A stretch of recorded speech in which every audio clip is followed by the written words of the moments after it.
Welcome back, ladies and gentlemen.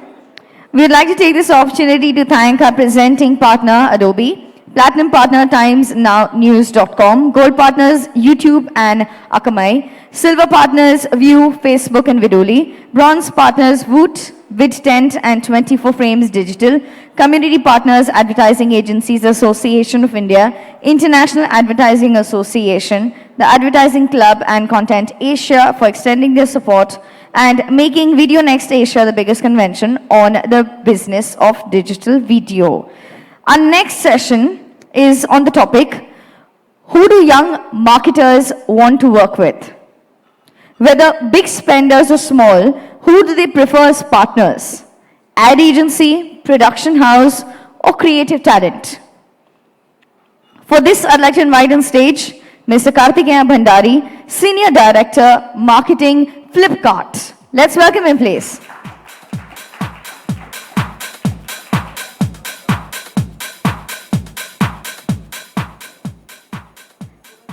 Next on this panel, we have Mr. Siddharth Banerjee, Executive Vice President, Marketing, Vodafone.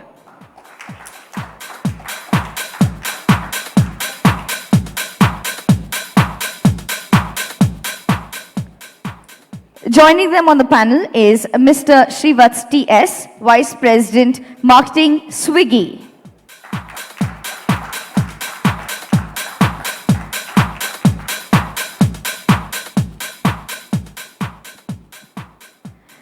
This session will be moderated by Ms. Ashwini Gangal, Executive Editor, IFAX. Let's welcome her, please.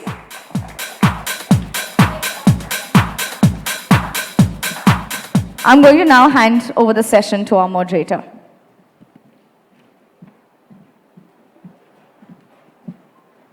Hi everybody. Thank you for being here and welcome back. I was just telling my panelists off stage how it's wonderful to see the way the vibe in the room has changed completely after Ekta's wonderful speech. Very nice. So let's get started. Now, over the past, I'll start with a very quick anecdote of my own. I interview people from agencies. So over the past month, I've had the great fortune of interviewing two very senior ad agency executives, one from the business side and one from the creative side. This is one of the questions I always ask everybody, that who do you consider to be your biggest competition? And I was very surprised to hear that, very surprised when both of them separately didn't name any rival agency. I thought they might just name each other. But both of them said that their biggest competition today really comes from outside the traditional agency system. Now, for a second, I thought, who are these people? Who are they talking about? Then it hit me. Now, there's this big, growing pool of creative talent outside the agency system. They could be content creators, production guys, stand-up comedians even. You know, it was pretty crazy. So, now, while that's a bloodbath the agencies have to deal with, it's blue murder competition over there, we are here gathered with this young, dynamic panel of marketers to understand what the scene looks like from where they sit. Right, so very quickly, before I ask my pointed questions to each of you, why don't we have very brief opening remarks? We can start with Karthik of Flipkart to understand what the scene looks like from your vantage point. And how do you view this pool of creative talent that you have at your disposal? Can you hear me? Yeah. That's great. I think one of the guys you spoke to was Arun, right? Arun Iyer from Lowlintas, that's right. Yeah, I think he was down to Bangalore and we had a chat on that. So, and I know the answer because I think that's something we've discussed at length with Arun. So, I don't think it's a like most answers, it's not black and white. I think there's shades of gray here. To an extent, there is so much work that needs to be done that it almost isn't fair that one agency handle all of that, right? Also the objectives that we look at from a campaign perspective, or even, let's say, normal business as usual activities, demands that we look at different kind of skill sets. And for me, especially at Flipkart, it's basically about doing justice to the task at hand and who does it best, and then sort of deciding who do you have to go with. And usually it's can't quote the numbers in terms of what the money split is, but yeah, it sort of varies between one agency or the other. So yeah, I sort of understand the question. I know where it's coming from, and I think it's fairly I think it's sort gotten everybody in the grips. I think everybody's asking these questions right now. Would be my initial points. Okay, great, great. Siddharth, what about you? You know, do you have a sense of, wow, it's open season for me? As a young marketer, you have so many people to choose from. What are your opening remarks? Okay, so since you asked, how does it look sitting here, I can assure the audience that the panelists, we can't see you because we've been blinded by these lights. So that's how it looks like, very hazy. But outside of that lighter note, I think, firstly, a big round of thanks to the VideoNext team for getting Ekta here, because I truly enjoyed some of her insights. She was crisp, she was to the point, there were some nuggets which I'm sure all of us got. And I think one of the things that she said is about new ideas coming every day, yeah? And the ability then to recognize and to maybe build on those ideas is what perhaps separates some of the people who kind of then take a lead versus the rest. I truly find this a fascinating time to live in because everything is getting so super connected, and therefore it's like butterfly's wings. Anything can affect any other thing. We've seen that happening with business models. No longer can you say that this industry does not impact me. You will soon get disrupted. Yeah? So we see that in business models. And it is a little bit to the same effect of what Arun was talking about, of saying that it's not about traditional agencies. The best idea can come up from a stand-up comedian. And so therefore, when I say that it's truly exciting times that we live in, it's about, for us, having the humility and the ability to connect up with various people, various stakeholders, create that ecosystem, and to just absorb ideas, process ideas. And that's what I think at this current point of time is truly, truly exciting me. Yes, absolutely. Thank you, Siddharth. So what Arun meant was anybody who wants to think for a brand is competition for a mainline creative agency. Shivats, what about you? What are your opening remarks? Yeah. So I find this, I mean, I would agree with my co-panelists on both that I don't think it's a binary, this is the partner that we'd want to work with. I do think it's a combination of all of the, you know, all of the various talent that's out there. And also it's a very exciting time to learn, right, genuinely, because of the development of the multi-faceted nature of channels that we're present in, the ability to measure in different ways. How do you measure efficiency and ROI is something that we need to think about. So my kind of initial thoughts on this are, like I believe each of the partners that we're talking about, each of the different, whether it's, you know, creative talent, production houses, or a formal creative agency, I think they each have a role to play in the brand journey. And I'm very conscious of not imposing a framework which is, you know, which fits every single brand the same way. I think different brands are at different stages of evolution. For example, I can definitely say with confidence that Swiggy is a much younger brand than many of the other, you know, more mature brands out there who established themselves over years. And therefore, the approach that we would take to marketing and working with a content creator would perhaps be a little bit different to, you know, some of the other brands, right? So I actually genuinely believe each of the people that we're speaking about have a very, very, very definite role to play. And we can talk a little bit more about this over a period of time. And I think fitting all of these different pieces of the puzzle into a coherent brand identity and a brand tone of voice and a brand tonality, I think are very important things, right? So it's a little bit of art meets science, and we can chat about this a little bit more over the next few. Sure, sure. I'll stay with you there, Shivats. Now, it's so funny, on this panel, I can't even say it metaphorically that, you know, the Lows and the Ogilvies of the world, because these guys actually work with Low and Ogilvy. So I'll stay with you, Shivats. You work with Low, and you also work with All India Bakchod. So tell us a little bit about how the experience working with AIB is different from working with a networked, large, mainline creative agency like Lowland does. Do we have 23 minutes or 23 hours? Okay. Anyway, no, on a more serious note,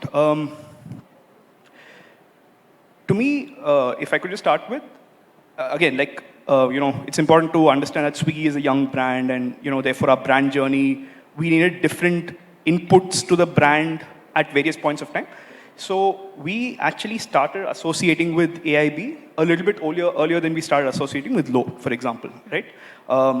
And we started our partnership with AIB relatively earlier on, at a sooner time into the stage of, you know, the brand than Low. For example, we started working with AIB about a year and a half actually close to 2 years back now. That's when we began our association with AIB. Yeah, and I think it's fair to say that we evolve our marketing practices over a period of time, right? Unlike other more mature brands who have a very clear brand strategy, a way of working, etc. For us, it's a little bit about using a particular lever, understanding where that lever, how that lever has worked, and then figuring out learnings from that and applying it going forward. So from that perspective, we thought that working with AIB early would give us reach and engagement with a very similar audience to the type of audience that engages with smartphones and apps and that millennial mindset that we kind of keep talking about, as well as this on-demand generation. We thought there was a very strong consumer fit from a segmentation perspective. And therefore, we said it made sense for us to work with AIB, and I think we've definitely benefited from that partnership in terms of the set of collaborations that we've done over the last couple of years, right, including some very successful associations. We've started working with Low relatively later on, a few months back actually. And to me, I am a big believer in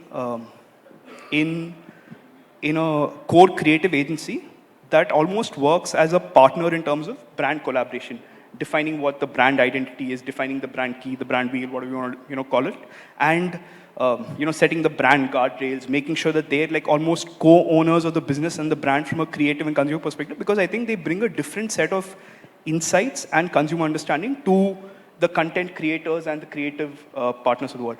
Anyway, I don't want to take up too much time. I've said a lot, but that's kind of where I am right now. Great. So Siddharth, I'll come to you at this point. Let's bring up Content Day. Now, Content Day, we'll just tell the audience that this is one day when big MNCs like Unilever, Vodafone now, so you've been associated with Content Day at both these companies, your previous and your current one, where they invite talent from different pools. So it's not just creative talent, it's all kinds. It's production, stand-up, footloose freelancers, all kinds of talent. So I brought it up because, Siddharth, why don't you tell us about the kind of people you've met at Content Day at both the companies? It'll give us a sense of who these people are. So I think everyone's now, I'm sure, heard of things that Levers, Vodafone, increasingly a lot of the larger organizations, more mature in that sense, possibly do. But I think it gives us a structured way of engaging with people outside of the conventional agency setup. And when I say a structured way, there is a brief which goes out. So let's say we fix a certain date on which we want to kind of build up the hype towards getting the best ideas to be seen by people, let's say, at Vodafone. Briefs will go out 60 days earlier to that, where we will invite production houses, boutique startups, digital agencies, people that we've not even heard about. Because it's an invitation for really the best ideas to respond to some of those briefs. And Ashwini, some of those briefs are rather, in that sense, open-ended as well. Because the idea of a Content Day is that can we source some of the best ideas which are related to life insights, cultural codes, rather than only a specific marketing task. So I think with our experience, or rather with my experience across both Unilever and now with Vodafone, we've seen that some of the best ideas come from when we engage with people who are deeply rooted.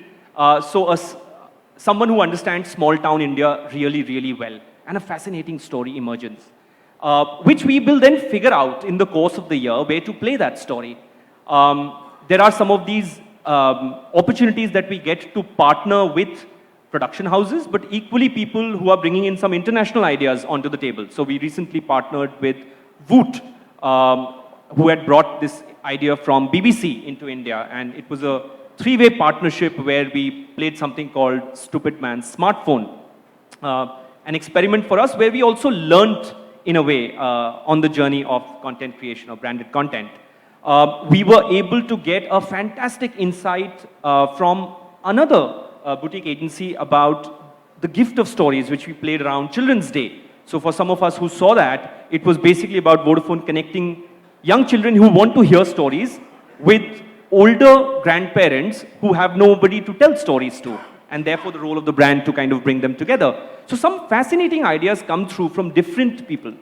I think the idea of a Content Day becomes successful when there is a disciplined process by where we are able to engage with people who normally we don't engage with, and we are able to shortlist and incubate some of the best ideas in the course of the year and keep a partnership going. Okay, thanks for that. Now, Karthik, I'll come to you at this point. I want to understand, for you, how do you see this pool of talent, all of them, so the Footloose guys, the mainline creative guys, the content creators. So specifically, do you see them as dots along a linear spectrum, or do you see them as a homogeneous pool of creative minds you can draw on depending on the budget or depending on the media platform, you know? And this is something I'd like everyone to answer.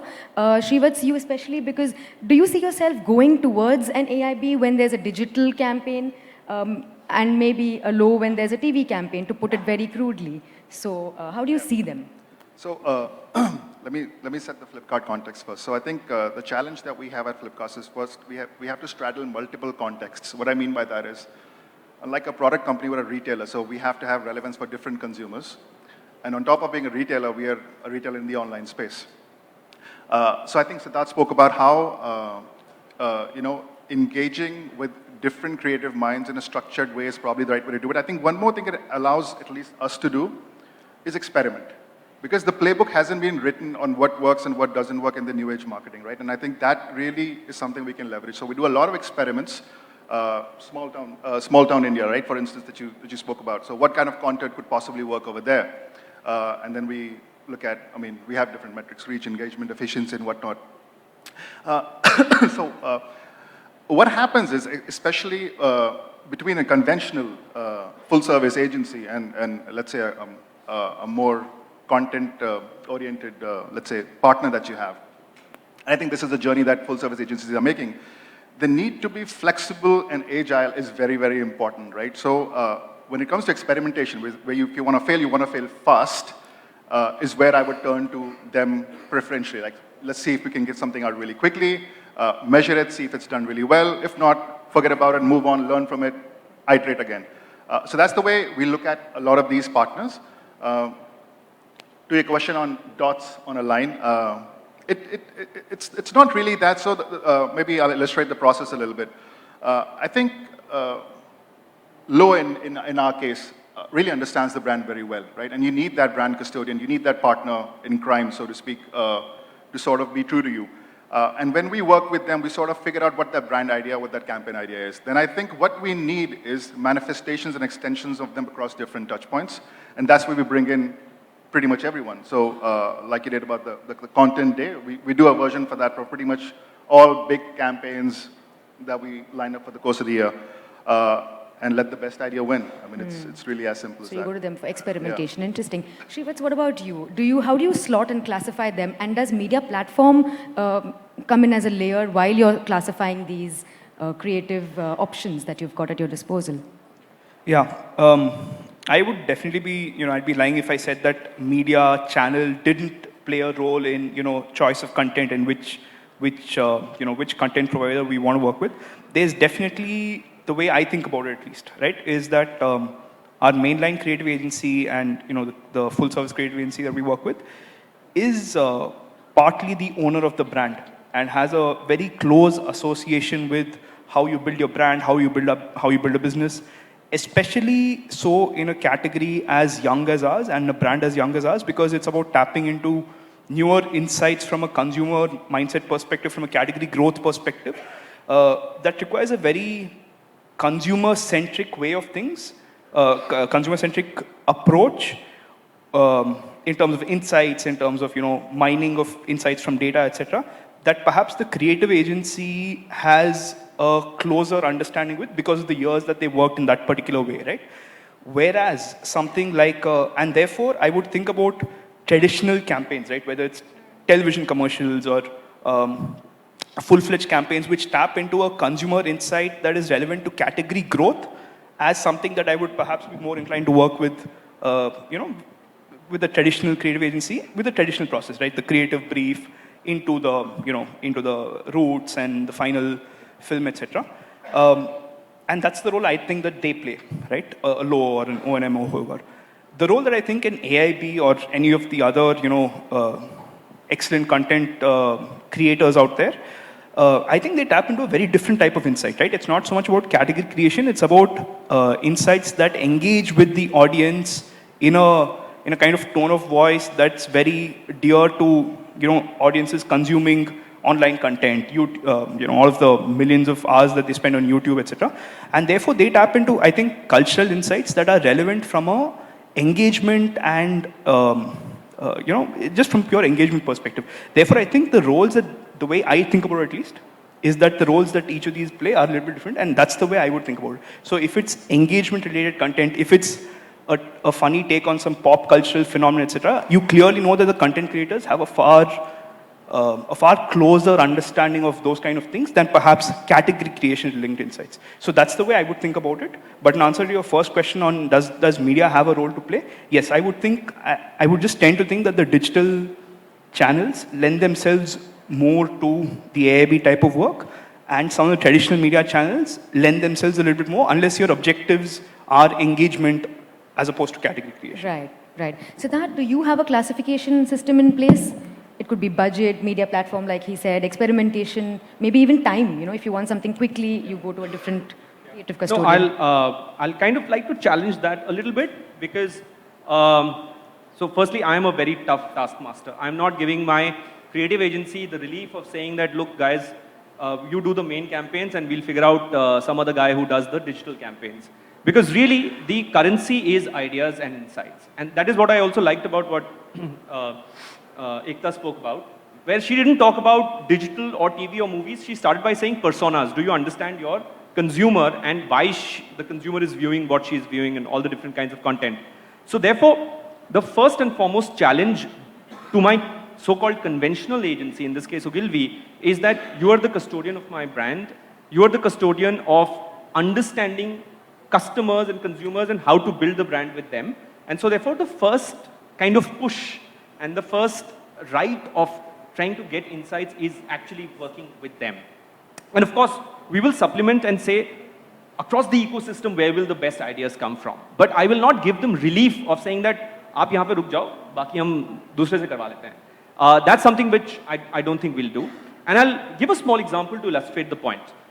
Our most successful video campaign, since we are sitting in Video Next Asia, has actually come out of our conventional agency, which is Ogilvy, which is something called, and I hope people in the room have kind of heard of it or maybe seen it on video, which is called #lookup, which is essentially over Valentine's Day, Father's Day, Friendship Day. We've created a movement whereby we tell you that while Vodafone, of course, tries to connect people, but there are critical parts of time where you might want a real human conversation or a real human relationship. And that's why we've chosen a Valentine's Day or a Father's Day or a Friendship Day. And 110 million plus people have seen it.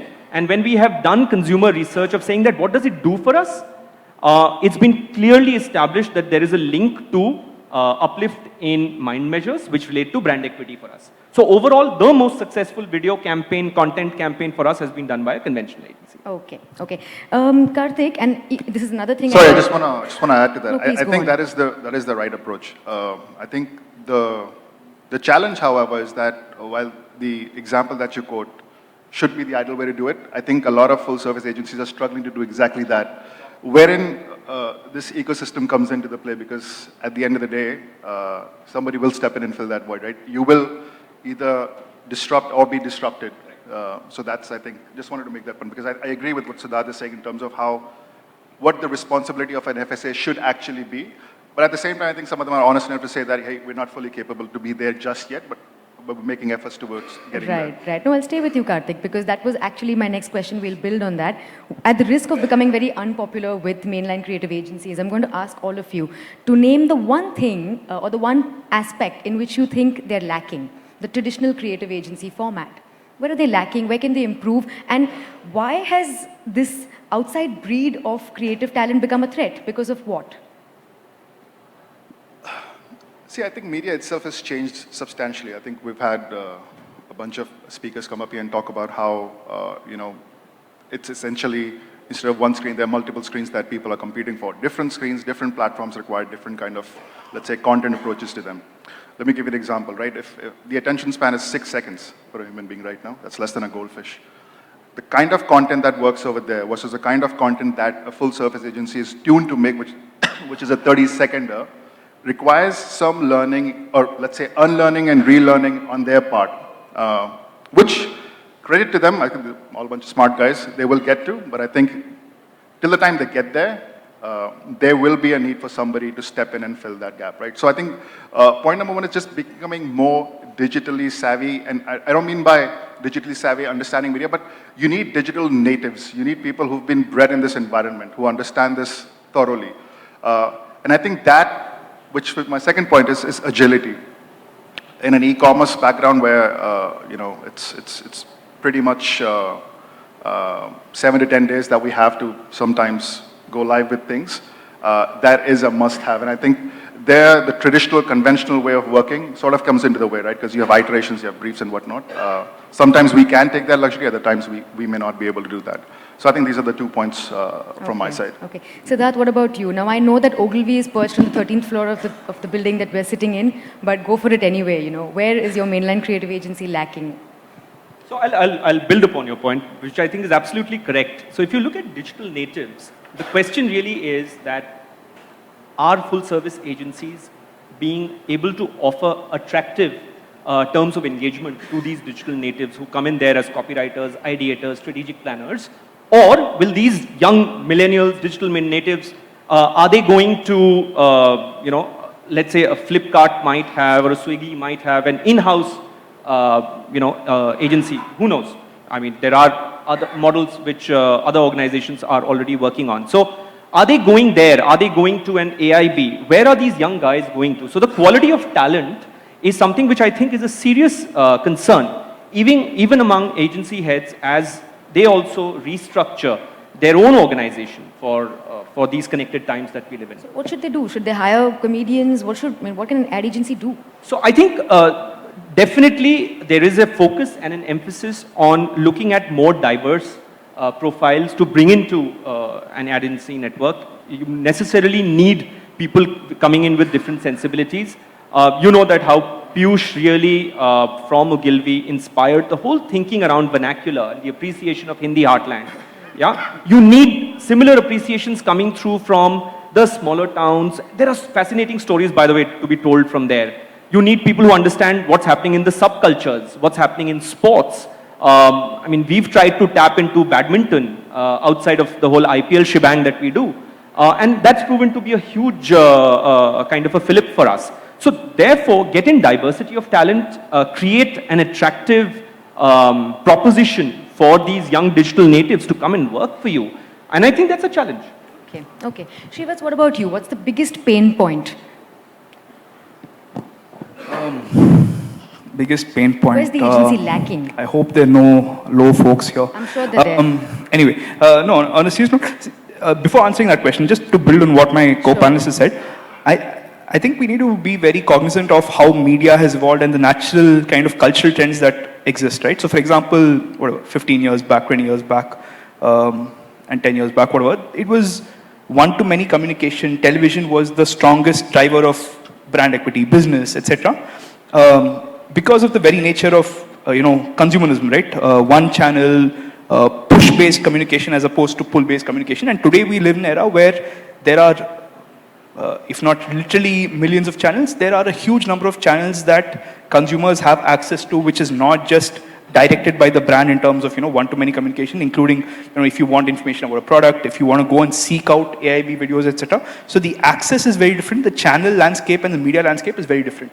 And I think the traditional agencies have grown, you know, in an environment where media was a little bit different to how it is now. And I think they will evolve, to be fair, right? I think they're cognizant of the fact that they need to evolve, be more flexible, be more adaptable, tap into insights that are relevant to the millennial TG, to, you know, to today's consumers. And to me, I don't think the pain point is very different to what, you know, either Karthik or Siddharth said, which is flexibility, faster kind of, you know, understanding of digital channels, I think would be the biggest thing that they should probably improve on. And I think there's a little bit to be said also for getting in that kind of talent, even if it's a little bit inorganically, right?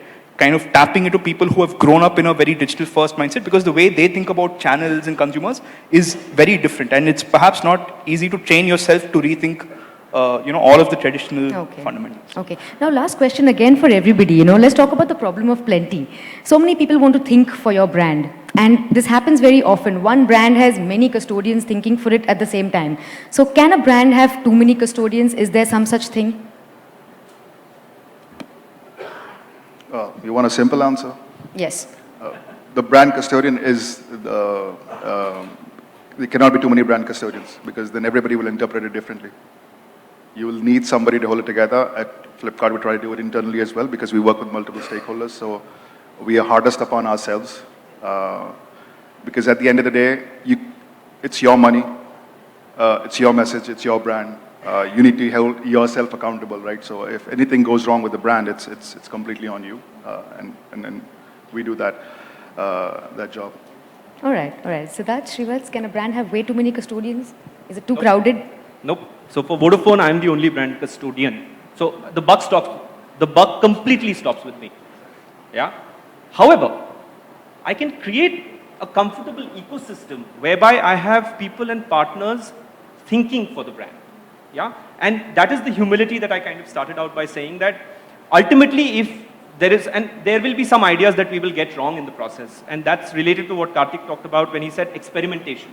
Yeah, the idea is of course not to make too many mistakes, but to figure out how do you take kind of living on the edge and figure out whether you're connecting with your consumers through new and refreshing and delicious ways. But brand custodian, there's only a single one. The point that we are all discussing really is, can you create an ecosystem of people who think for you? Which is why in the content day perspective, we spoke about briefs. The briefs have to be interesting. The briefs have to be explanatory, and that is where the role of the brand custodian comes in, of saying that, have I really explained my brand very clearly to whoever wants to think for my brand? And at least at Vodafone, what we tried to do is simplify it for one brief to the point that we were wearing the brief at the back of a t-shirt, and all that the t-shirt said was #BeSuper, and that was the brief. Yeah? Okay. And if that is the brief, then can you think about ideas, cultural codes, life insights, which are related to Be Super? Okay. Shrivats, way too many people thinking for your brand simultaneously? Too many creative partners? Is there some such thing? We have. No, I don't ever think there'll be a situation where there are too many creative partners or there are too many great creative ideas. I mean, we'd be happy to be in a place where we have 5 great creative ideas to choose from. I could choose to be contrary to my panelists, but I won't because I don't believe the answer is any different. I think the answer is the custodian, and the ownership of the brand absolutely lies with the brand team, right? Whether it's individual stakeholders or the brand team as such, which is within the company. That said, I actually believe that the creative agency that you choose to partner with has a very, very important role to play in growth of brand. I actually say they are joint custodians. From a perspective of defining brand guardrails, tonality, I would actually want to choose to engage with my creative agency as a co-partner in growth, right? So I think they actually have a very, very large role to play in helping shape the brand, although ultimately the buck stops with us as brand custodians. Of course it does. Great. Now I think we have just enough time for a quick survey. My first question is the ad agency as we know it dead? Green is yes, red is no. So 10% people say it's dead. Okay. And the second one is, are the best creative brains still in advertising? Do the best creative brains still work in agencies? 5% say yes. So 95% are on the outside. So that's quite something. Great. Okay, thank you. Thank you, everybody.